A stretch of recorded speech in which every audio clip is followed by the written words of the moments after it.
오늘 우리에게 주시는 하나님 말씀은 사무엘하 6장 2절에서 15절입니다. 구약성경 사무엘하 6장 2절에서 15절. 구약 471면입니다.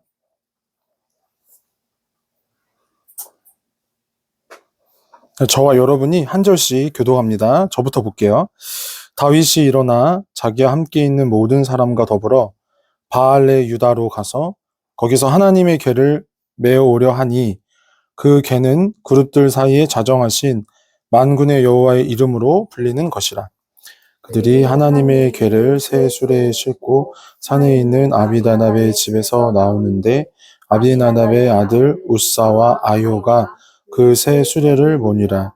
그들이 산에 있는 아미나답의 집에서 하나님의 궤를 싣고 나올 때에 아효는 궤 앞에서 가고 다윗과 이스라엘 온 족속은 잣나무로 만든 여러 가지 악기와 수금과 비파와 수고와 양금과 재금으로 여호와 앞에서 연주하더라. 그들이 나곤의 타작마당에 이르러서는 소들이 뛰므로 우사가 손을 들어 하나님의 궤를 붙들었더니 여호와 하나님이 우사가 잘못함으로 말미암아 진노하사 그를 그곳에서 치시니 그가 거기 하나님의 궤 곁에서 죽으니라. 여호와께서 우사를 치심으로 다윗이 분하여 그곳을 베레스 우사라 부르니 그 이름이 오늘까지 이르니라. 다윗이 그날에 여호와를 두려워하여 이르되 여호와의 궤가 어찌 내게로 오리오 하고 다윗이 여호와의 궤를 옮겨 다윗성 자기에게로 메어가기를 즐겨하지 아니하고 가드 사람 오베데돔의 집으로 메어간지라. 여호와의 궤가 가드 사람 오베데돔의 집에 석 달을 있는데 여호와께서 오베데돔과 그의 온 집에 복을 주시니라. 어떤 사람이 다윗 왕에게 아뢰어 이르되 여호와께서 하나님의 궤로 말미암아 오베데돔의 집과 그의 모든 소유에 복을 주셨다 한지라. 다윗이 가서 하나님의 궤를 기쁨으로 메고 오베데돔의 집에서 다윗성으로 올라갈세.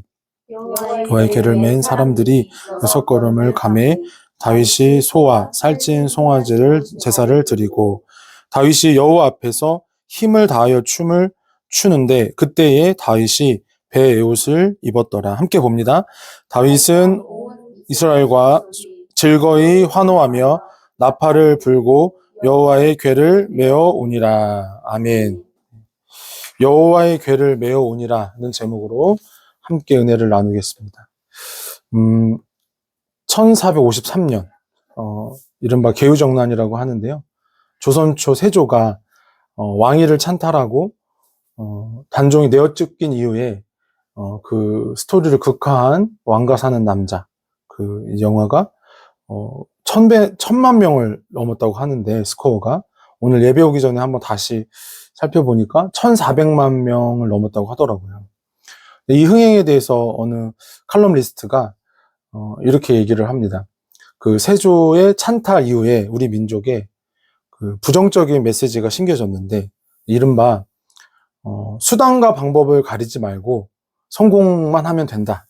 내지는 수단과 방법을 따지는 것 자체가 이 세상에서는 어리석은 거다 하는 것에 좀 다시 한번 생각해보는 그런 사회현상이 아닌가라고 얘기를 했다고 합니다.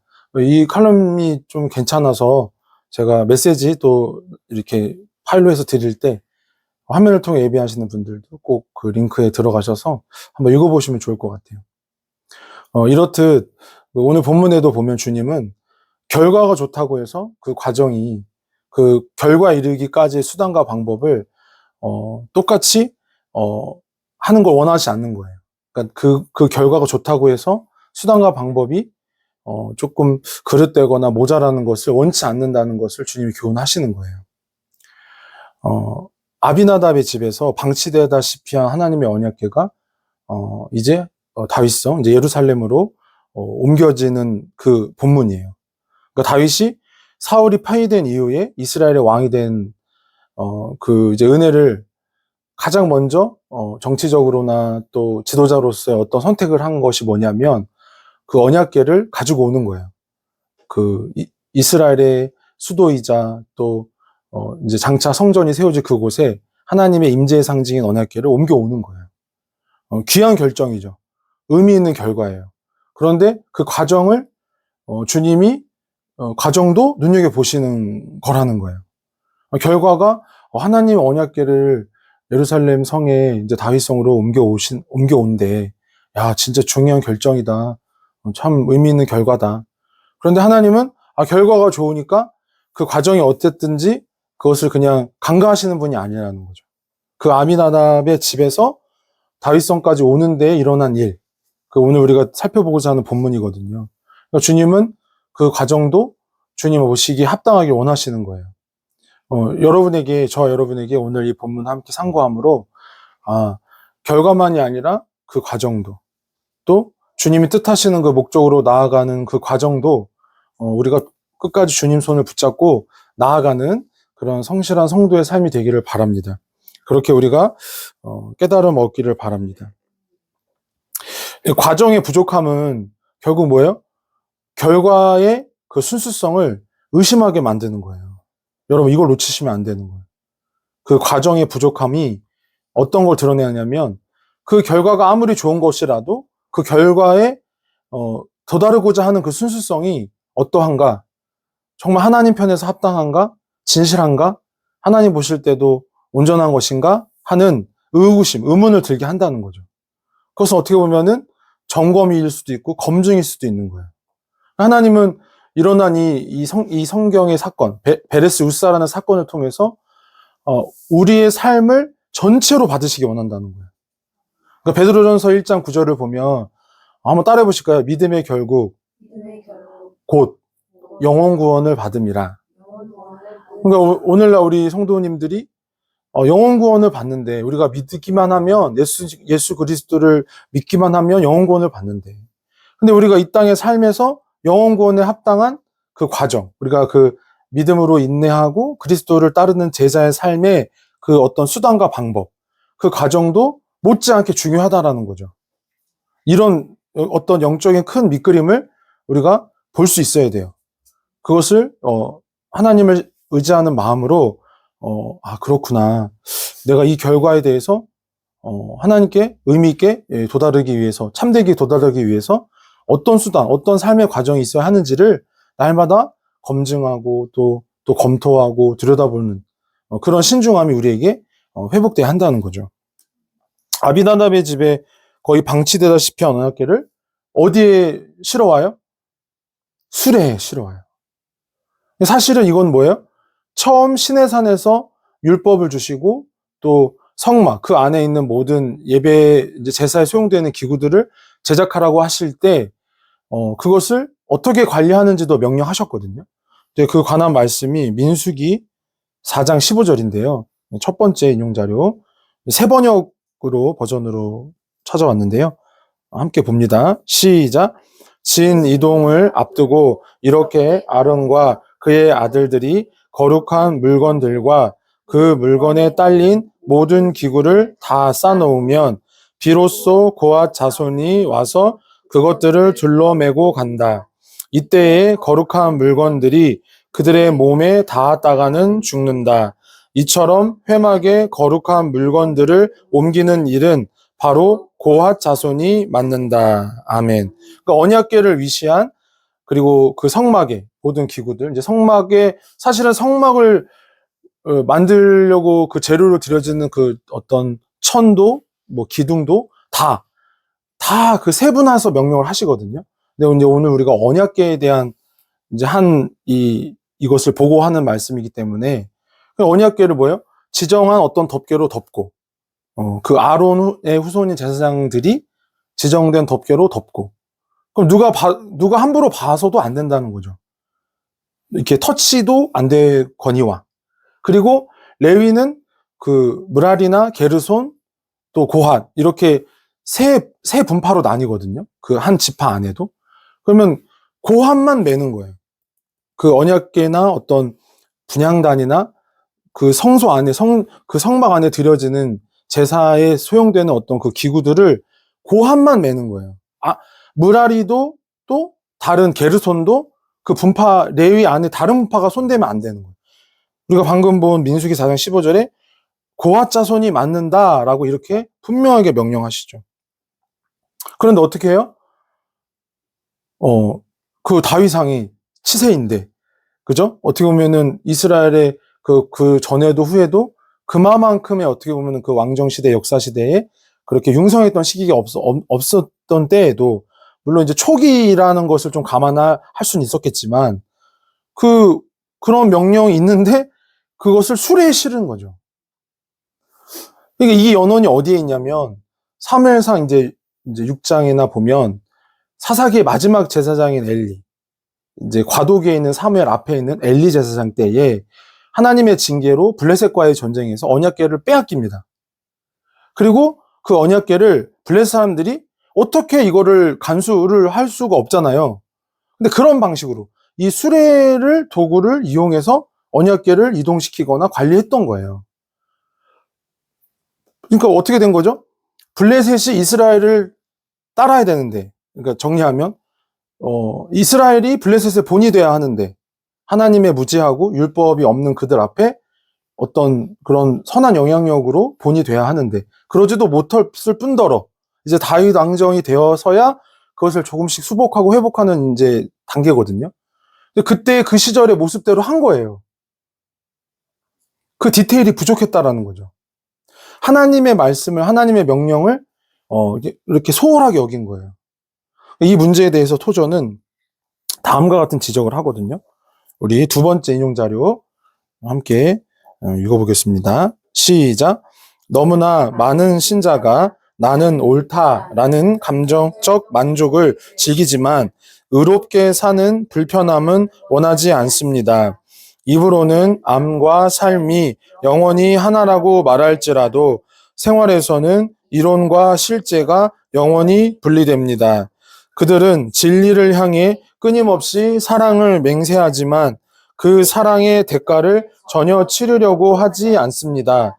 그리스도의 계명을 습관적으로 외면하고 자신이 만든 기독교를 따라 사는 말로만 신앙을 고백하여 그리스도인 행세를 하는 구경꾼에게 무슨 유익이 있겠습니까? 그런 자는 결국 모두 거짓이라고 스스로 결론짓게 될 것입니다. 그리고 기독교 신앙은 비실제적인 이상일 뿐이며 실제 지키라고 주어진 것은 아니라고 믿을 것입니다. 그러니까 뭐예요? 그 진리를 지키기 위해, 진리를 따르기 위해 감수해야 하는 하나님의 명령이 우리의 삶과 또 우리의 영혼을 온전케 하는 하나님의 지혜라는, 하나님의 구원의 그 방도라는 것에 대해서 온전히 마음을 열지 않는 거예요. 여전히 감정적인 어떤 자의적인 어떤 의의를 생각하거나 그런 세상적인 위로에 안주하는 거지, 그것이 상충될 때는 뭐예요? 마치 주님이 그 밭에 씨를 뿌려진 그 비유를 말씀하실 때 돌밭에 뿌려진 자들과 같은 상태인 거죠. 그러니까 말씀을 들을 때 기쁨으로 받지만 뿌리가 없으니까 뭐예요? 말씀으로 인한 어떤 도전이나 어떤 테스트가 임할 때, 이렇게 벌어지는 거예요. 멀어지는 거예요. 그러니까 다윗이 놓쳤던 건 뭐예요? 결과는 분명했어요. 이스라엘은 내가 왕이 아니다. 하나님이 왕이시다. 할렐루야. 믿으십니까?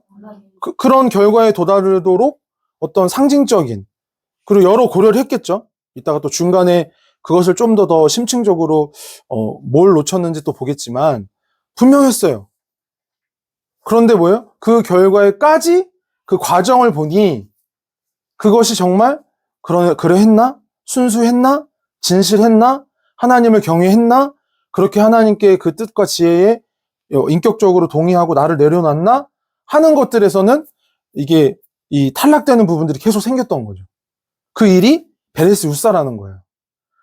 우사가 목숨을 잃은 일, 하나님의 징계를 받은 일은 너무 슬프고 불행한 일이지만, 또 어느 면에선 이성적으로 생각할 땐 이게 왜 이렇게 됐을까? 하지만 하나님의 언약 백성이라는 그 하나님의 원하심에 따라서 본다면 그것은 뭐예요?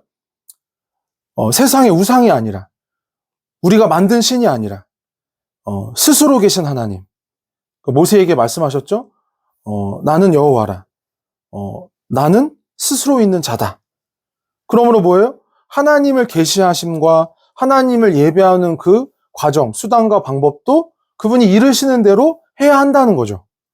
내가 생각하는 하나님이 아니라 말씀하시는 대로 생각하고 이해하고 받아들이려는 그런 신앙관계, 인격적 관계가 회복돼야 한다는 거죠.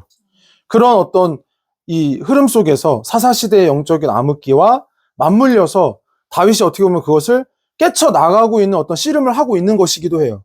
이 말씀을 듣고 여러분 상고하건대 여러분 삶을 돌아볼 때에 여러분도 그런 싸움을 하고 계실 수 있는 거예요.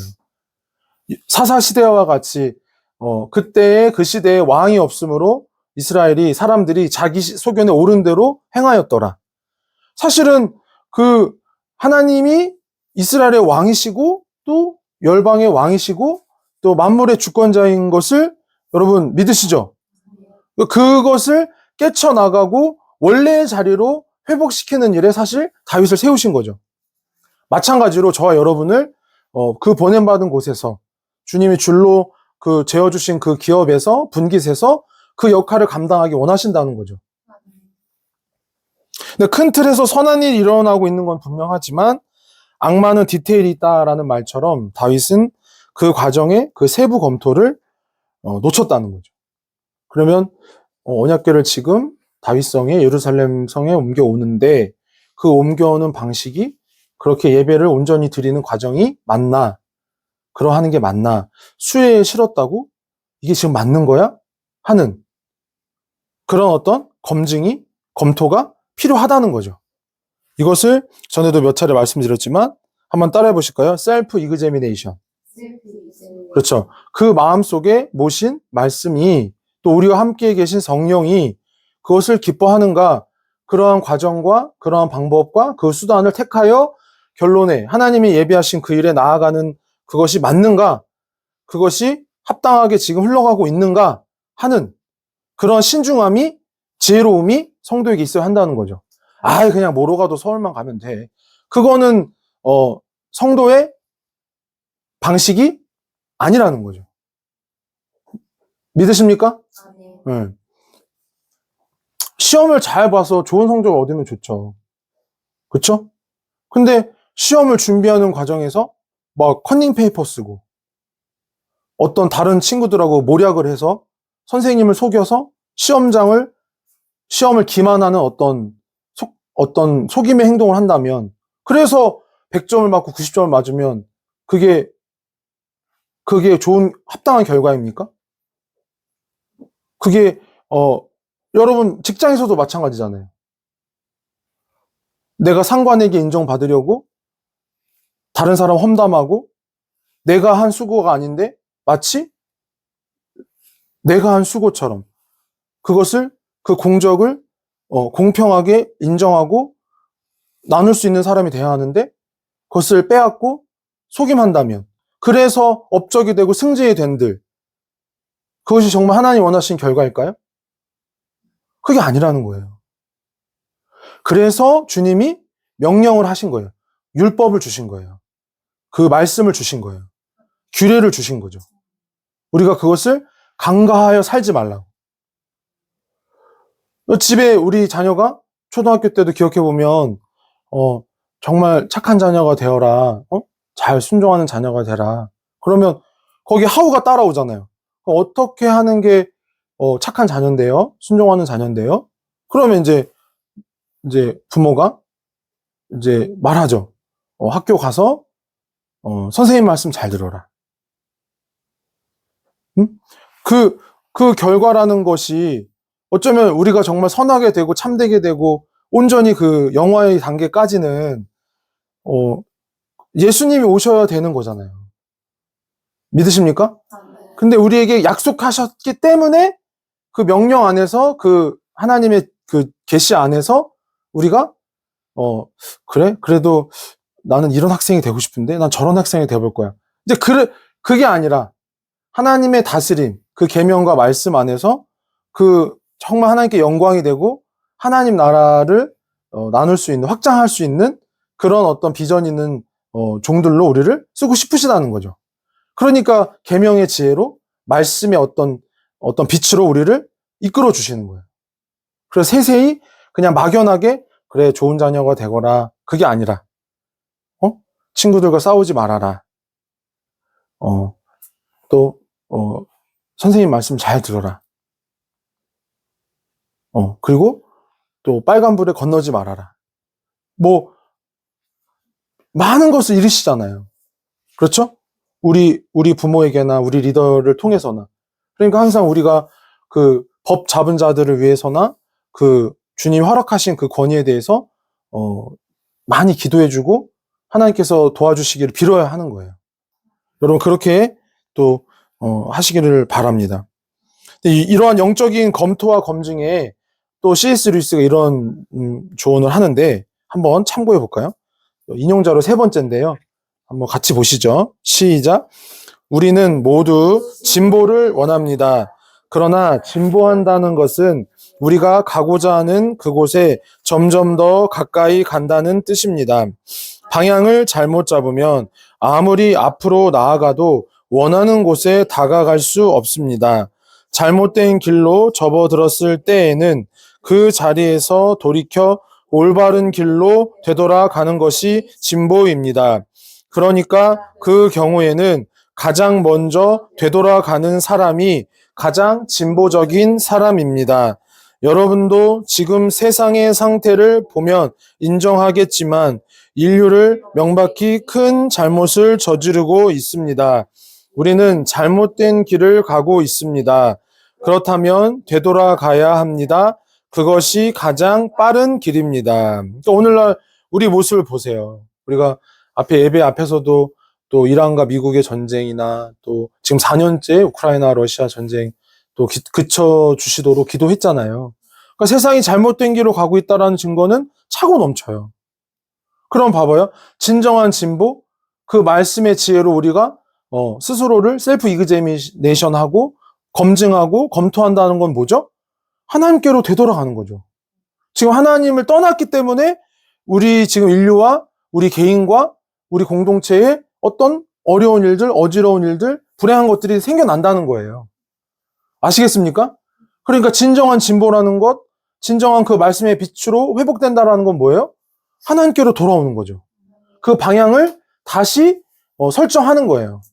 하나님을 등지고 떠나가는 게 아니라 그 마치 탕자처럼 그게 아니라 그가 돌아오기까지 기다리시는 그 아버지 하나님의 심정을 헤아리는 그 말씀의 빛으로 나를 돌아보고 내가 놓치고 있는 게 뭔지 내가 어떤 결과에 이르기까지 지금 이 수단과 방법이 정말 맞는 건지 그 모습이 그런 건지 그런 어떤 진실함이 회복돼야 한다는 거죠.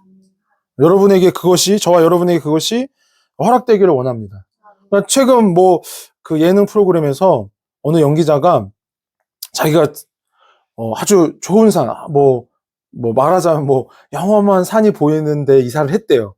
그래서 너무 잘 돼서 이사 가기 전에 막 자기 그 이사 갈 집의 방마다 팥을 뿌렸대요. 이거 무슨 행위예요?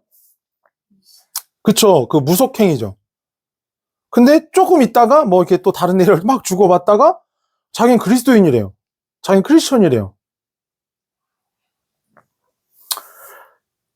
겉으로는 그리스도인이라고 크리스천이라고 말하지만 하나님을 말하지만 그러나 그 안에 그 삶을 이루고 있고 또 어떤 그런 삶의 어떤 방식들이나 수단들은 뭐예요?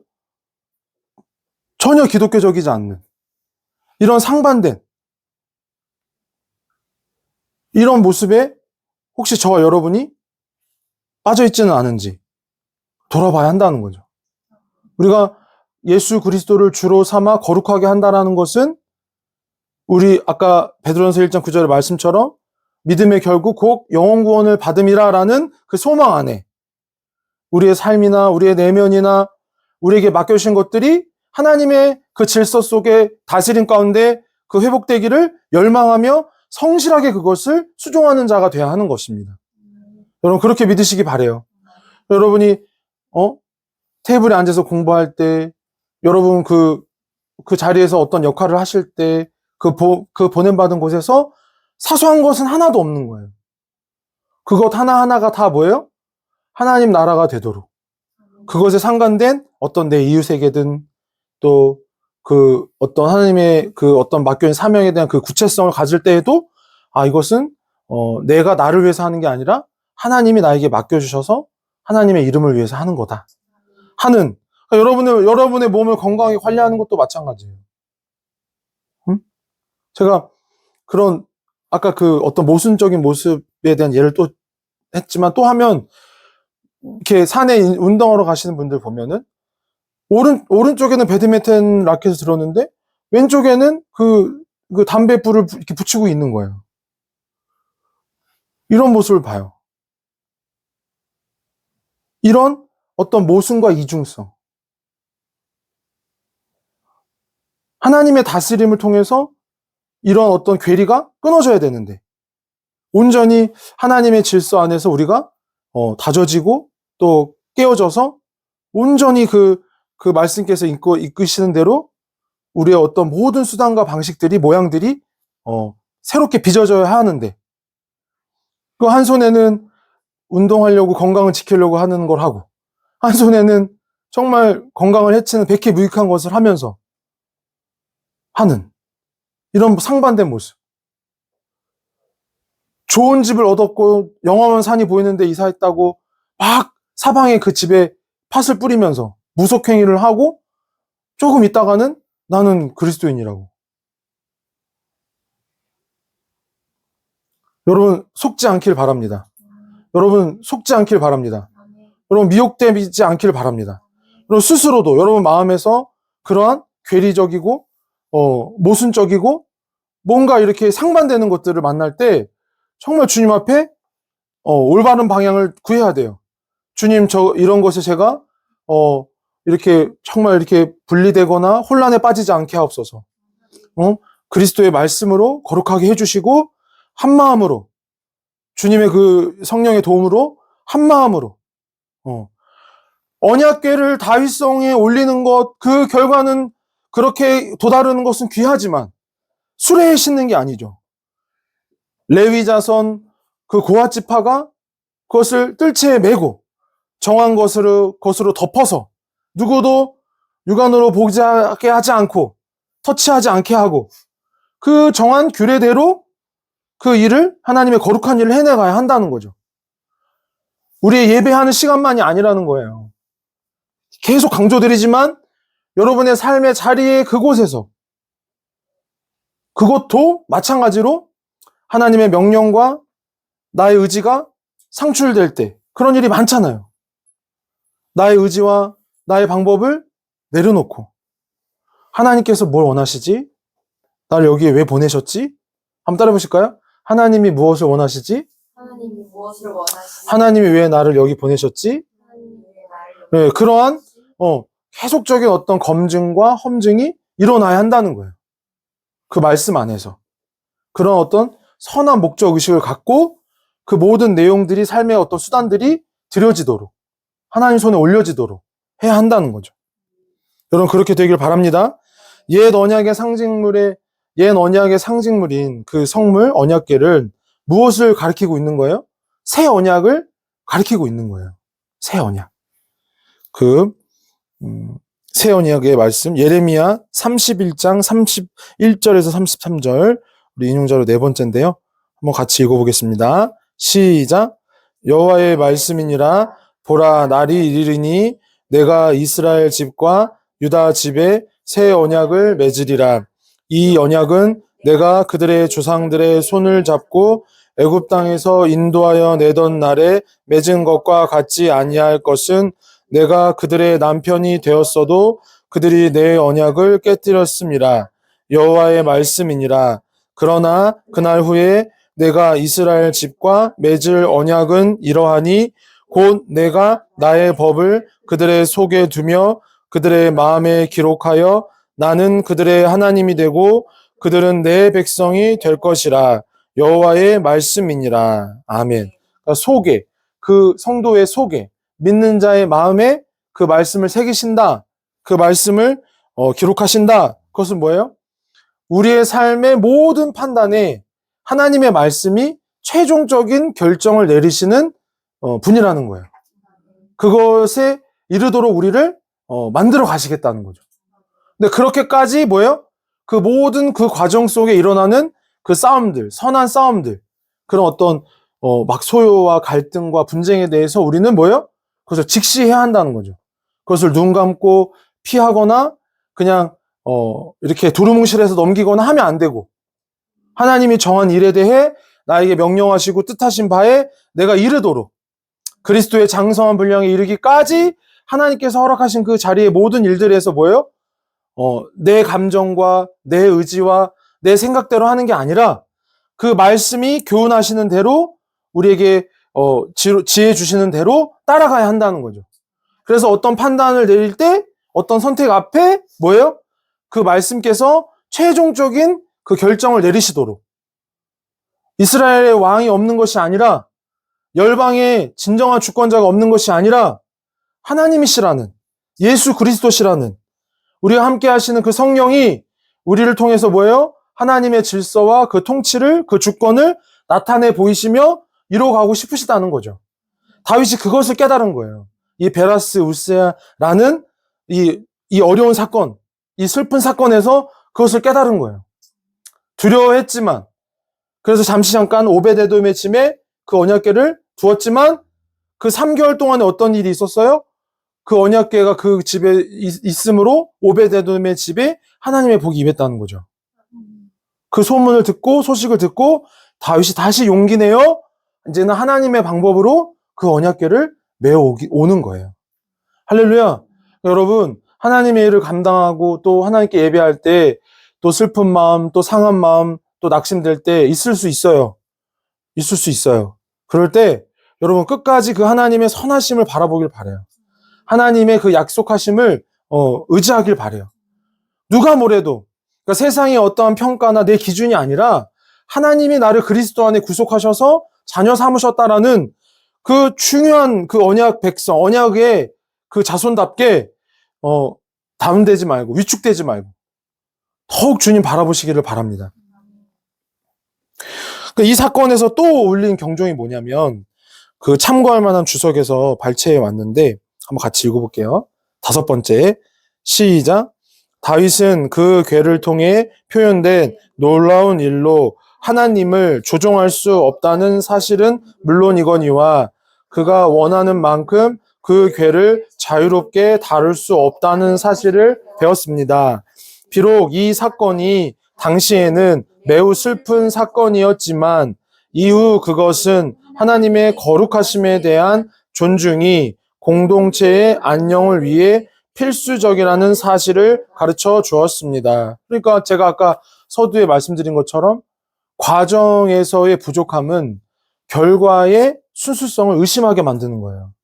그러니까 다윗이 그 결과적으로 그 언약궤를 다윗성의 예루살렘에 가지고 오는 것은 어떻게 보면 아주 정치적으로 그 이스라엘 종교 사회적으로 중요한 결정인 건 맞아요. 왜냐하면 그 전왕이었던 사울은 제사도 멸시하고 아무렇지 않게 뭐예요? 하나님의 그 어떤 언약 백성으로서의 그 구별된 것을 놓쳤단 말이에요. 힘 있고 강한 사람은 모으지만 하나님의 제사에 대해서는 함부로 하고, 또 어떤 사건이 있었어요? 아말렉을 진멸하라는, 어떻게 보면 그 사람이 폐위된 결정적인 일인데 그 명령을 어떻게 해요? 그 아가왕도 살리고 좋은 짐승들을 남기잖아요. 그러면서 뭐라고 변명해요? 사무엘이 와서 그것을 험증할 때 뭐라고 변명해요?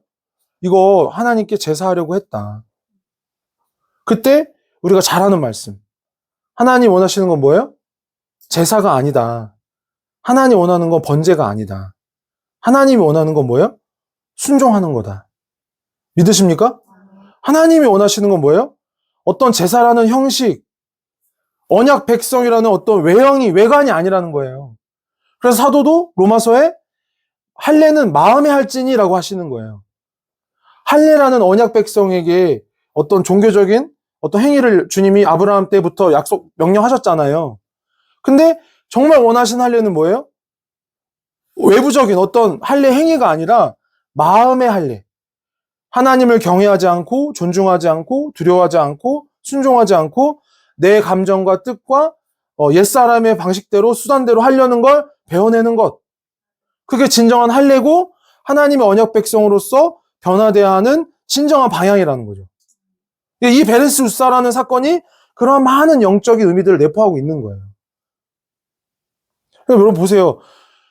사울이라는 불순종하고 예배를 멸시했던 왕을 내쫓으시고 신실한 왕을 하나님의 마음에 합한 지도자를 세웠어요.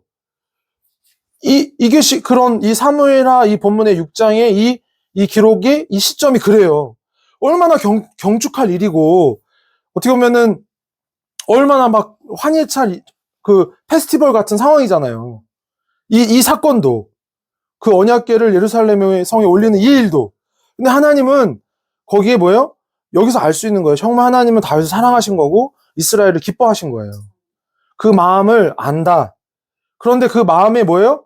그 결과에 대한 순수성을 점검해 봐라 이거예요.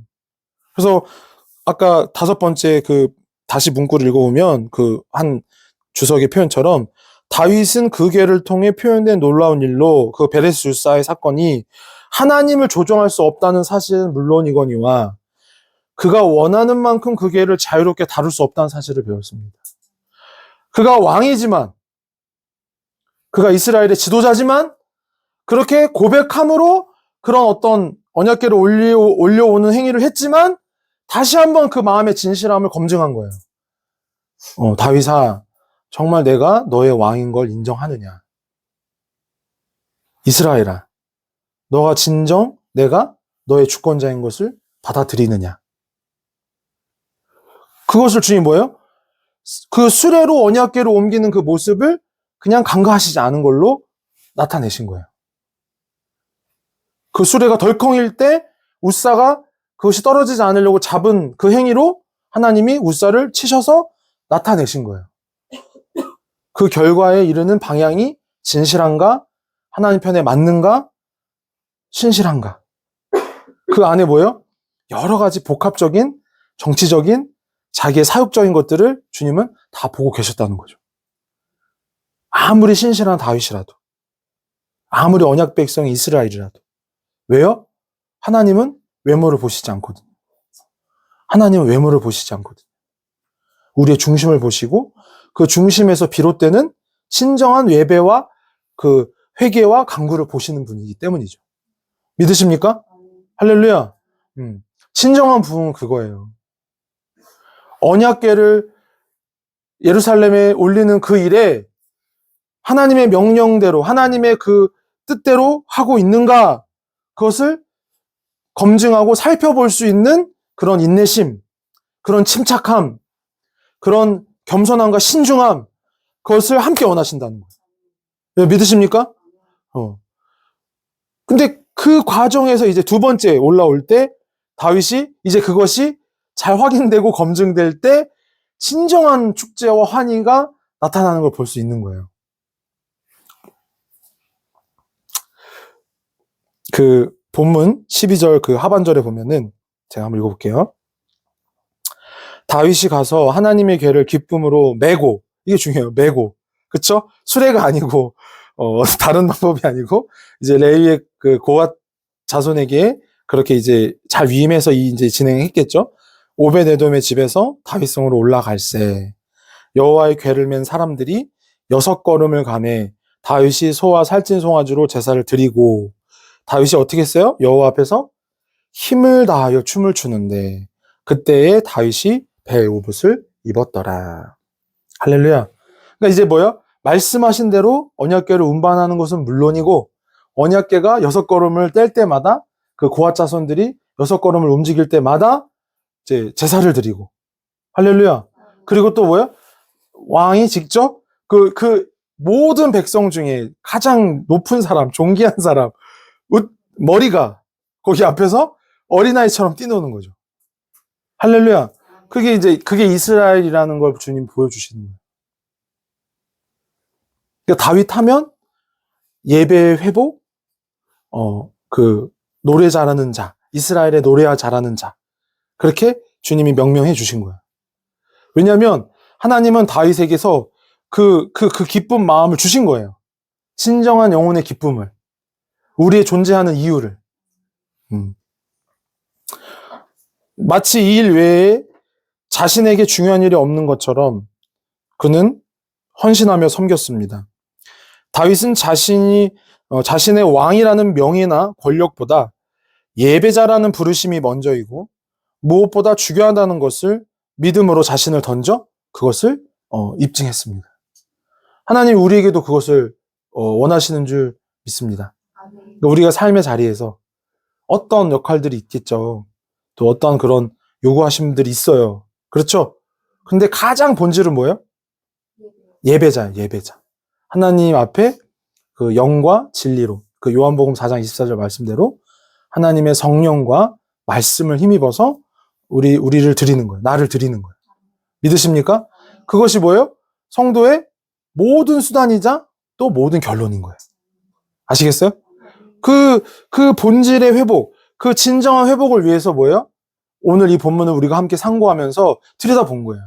우리의 예배 모습은 어떤지, 우리의 삶의 자리에서 우리가 하나님을 대하는 이웃을 섬기는 모습은 어떤지, 여전히 내가 주인 되려고 하진 않은지, 내가 어떤 하나님의 선하심과 나의 어떤 그런 주관내 이것을 막 상충되는 거를 아직도 그냥 이렇게 그냥 허용해버리고 그냥 간과하지는 않는지.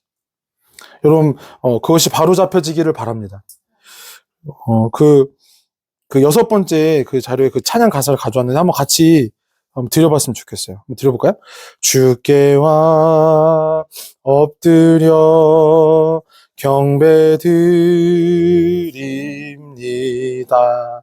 주 계신 곳엔 기쁨 가득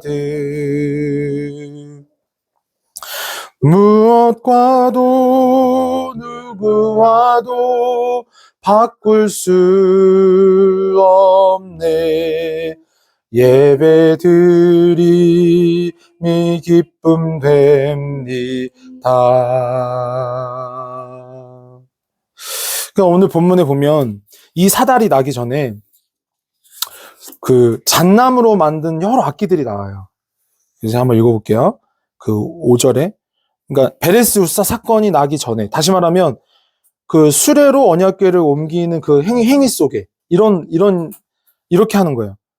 다윗 그 오늘 본문 5절에 다윗과 이스라엘 온 족속은 잣나무로 만든 여러 가지 악기와 수금과 비파와 소고와 양금과 제금으로 여호와 앞에서 연주하더라. 자, 봐봐요. 여러 가지 그런 외형이 어때요? 호화롭고 아주 그죠? 뭔가 그 되게 막 호기롭게 아주 막 보이잖아요. 근데 그 안에 본질은 어때요? 그 예배의 정말 그 진정한 그 준비성은 어때요? 전혀. 하나님이 정하시는 그 레위 자손 그 레위의 고앗 자손이 매는 것도 아니고, 그렇게 제사장들이 그 덮개로 덮은 것도 아니고, 전혀 그 과정과 수단이 그 준비되지 않았어요. 하나님이 명령하신 대로 예배가 지금 말하자면 세팅되지 않았어요. 근데 뭐만 그래요? 잣나무로 여러 가지 휘황찬란한 악기들만 막 옆에 있는 거예요. 그러니까 이걸로 보면 알 수 있는 거예요. 우리가 왜 우리 속담에 보면은 빈수레가 알아요? 이 속담? 빈수레가 요란한 거예요. 비어 있는데 그냥 막 이상한 소리만 많이 나는 거예요. 근데 이게 어떤 장면하고도 이렇게 연상이 되냐면 사드락과 메삭과 아벳느고가 그 두라 평지에 느부갓네살 왕이 금신상을 세웠을 때 그 왕의 신상을 세웠을 때 이 악기들이 그대로 나와요. 수금, 비파, 소고, 양금, 제금. 그게 무슨 얘기냐? 언약 백성이긴 하지만 하나님의 율법, 하나님의 말씀에 위배돼서는 진정한 예배로 볼 수 없다라는 거예요. 그거는 우상에게 드려지는 것과 진배 없다라는 거예요. 왜 사울왕이 실패했어요?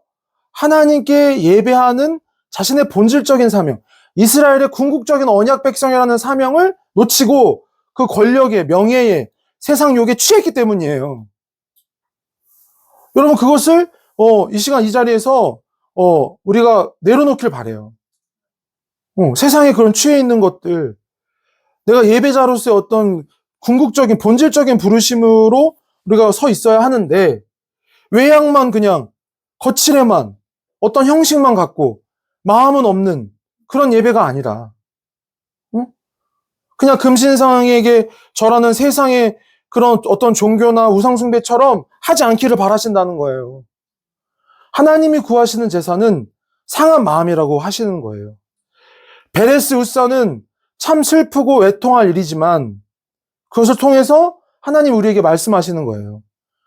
영과 진리로 예배해라. 온 삶으로 우리의 전인격으로 섬겨라.